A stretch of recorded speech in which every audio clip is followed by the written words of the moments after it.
ಇನ್ನು ಕುಂಭರಾಶಿಗೆ ಹೋಗೋಣ. ಕುಂಭರಾಶಿಯವರಿಗೆ ವಾರದ ಆದಿಯಲ್ಲಿ ಸ್ನೇಹಿತರು ಬಂಧುಗಳಿಂದ ಅನುಕೂಲ ಚೆನ್ನಾಗಿದೆ. ಕೃಷಿ ವಸ್ತ್ರ ಪುಷ್ಪೋದ್ಯಮದಲ್ಲಿ ಲಾಭ ಚೆನ್ನಾಗಿದೆ. ಚಂದ್ರನ ಫಲಗಳಿವೆಲ್ಲ. ಮಕ್ಕಳಿಂದ ಕಷ್ಟ, ವಸ್ತು ನಷ್ಟತೆ ಇದೆಲ್ಲ ಮಾಂದಿಯಿಂದಾಗಿ, ಹೀಗಾಗಿ ವಸ್ತು ಕಳ್ಕೊಳ್ತಕ್ಕಂಥ ಸಾಧ್ಯತೆ, ದುಃಖ, ವ್ಯಥೆ, ಯಾವುದೋ ಒಂದು ಸಂದಿಗ್ಧ ವಾತಾವರಣಕ್ಕೆ ಸಿಕ್ಕಾಕೊಂಡ್ಬಿಟ್ಟು ಏನಪ್ಪ ಇಂಥ ಕಡೆ ಬಂದುಬಿಟ್ನಲ್ಲ, ಇಂಥದ್ದೊಂದು ಸಂದರ್ಭಕ್ಕೆ ಸಿಕ್ಕಾಕೊಂಡ್ಬಿಟ್ನಲ್ಲ ಅಂತ ಒಂದು ವ್ಯಥೆ, ಅಪಮಾನ, ಅವ್ರು ಬೇಕಿತ್ತ ನನಗೆ ಅವರ ಹತ್ರ ಅನ್ನಿಸ್ಕೊಳ್ಳೋದು, ಈ ಥರದ್ದೊಂದು ಮನಸ್ಸಿಗೆ ವ್ಯಥೆ, ನೋವು ಆಗೋ ಸಾಧ್ಯತೆ ಇದೆ. ಅದು ಮಂಗಳವಾರ ಮತ್ತು ಬುಧವಾರ.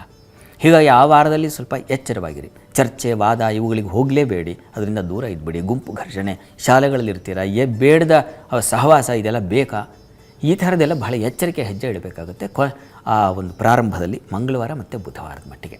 ಮತ್ತು ಕೃಷಿ, ವಸ್ತ್ರ, ಪುಷ್ಪೋದ್ಯಮ ಇವೆಲ್ಲ ತುಂಬ ಚೆನ್ನಾಗಿದೆ. ಚಂದ್ರನಿಂದ ಬರ್ತಕ್ಕಂಥದ್ದು. ಆ ವ್ಯಾಪಾರಗಳಿಗೆ ಬೇರೆ, ಅವರ ಒಂದು ರಂಗ ಬೇರೆ, ಅಲ್ಲಿ ಒಳ್ಳೆ ಫಲ ಖಂಡಿತ ಇದೆ. ಒಳ್ಳೆ ಪ್ರಯಾಣ, ಸುಖ ಪ್ರಯಾಣ, ಹಿತವಾದರ ಜೊತೆಗೆ ಒಂದು ಪ್ರಯಾಣ, ಅದೆಲ್ಲ ತುಂಬ ಚೆನ್ನಾಗಿದೆ.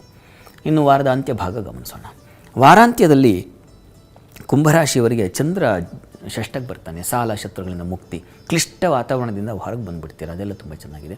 ಕುಟುಂಬದಲ್ಲಿ ಹಿರಿಯರಿಂದಲೂ ಅಷ್ಟೇ ಸಹಕಾರ ಸಿಗ್ತಕ್ಕಂಥದ್ದು, ಇದೆಲ್ಲ ತುಂಬ ಚೆನ್ನಾಗಿದೆ. ವೃತ್ತಿಯಲ್ಲಿ ಅನುಕೂಲ. ಆರೋಗ್ಯದಲ್ಲಿ ಸ್ವಲ್ಪ ವ್ಯತ್ಯಾಸ, ಉದರ ಬಾಧೆ ಸೂಚಿಸ್ತಾ ಇದೆ, ಸ್ವಲ್ಪ ಹುಷಾರು. ಮತ್ತು ಹೊಸ ಚಿಂತನೆ, ಹೊಸ ಕಾರ್ಯಗಳ ಆಸಕ್ತಿ ಬರ್ತಕ್ಕಂಥದ್ದು. ಮತ್ತು ಯಾವುದು ಕಠಿಣವೋ ಆ ಕೆಲಸದಲ್ಲಿ ನಿಮಗೆ ಅತಿಯಾದ ಆಸಕ್ತಿ ಮೂಡ್ತಕ್ಕಂಥದ್ದು, ಮತ್ತು ಅದರಲ್ಲಿ ಜಯ ಗಳಿಸ್ತಕ್ಕಂಥದ್ದು.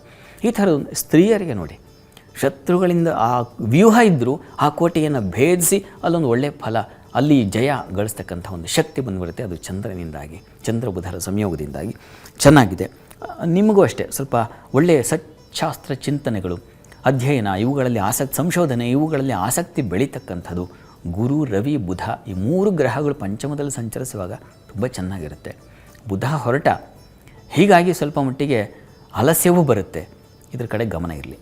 ಪ್ರಾರ್ಥನೆಗೆ ಏನಪ್ಪ ಕುಂಭರಾಶಿಯವರಿಗೆ ಅಂದರೆ, ವಿಷ್ಣು ಸನ್ನಿಧಾನಕ್ಕೆ ನೀವು ಕೂಡ ಹೆಸರು ಕಾಳು ದಾನ ಮಾಡಿದ್ರೆ, ಪಂಚಮಾಧಿಪತಿ ಷಷ್ಠಕ್ಕೆ ಹೋಗ್ತಾರೆ, ಸ್ವಲ್ಪ ಮಟ್ಟಿಗೆ ಬುದ್ಧಿ ಎಡುತ್ತೆ. ಒಳ್ಳೆಯ ರೀತಿಯಲ್ಲಿ ಯೋಚನೆ ಮಾಡ್ತಾ ಇದ್ದವರು ಕೂಡ ಒಂದು ವಕ್ರತೆ ಬಂದುಬಿಡುತ್ತೆ. ಅದರ ನಿವಾರಣೆಗೆ ಈ ಒಂದು ಹೆಸರು ಕಾಳಿನ ದಾನ ಮಾಡಿದ್ರೆ ತುಂಬ ಹಾಗೇ ಇರುತ್ತೆ.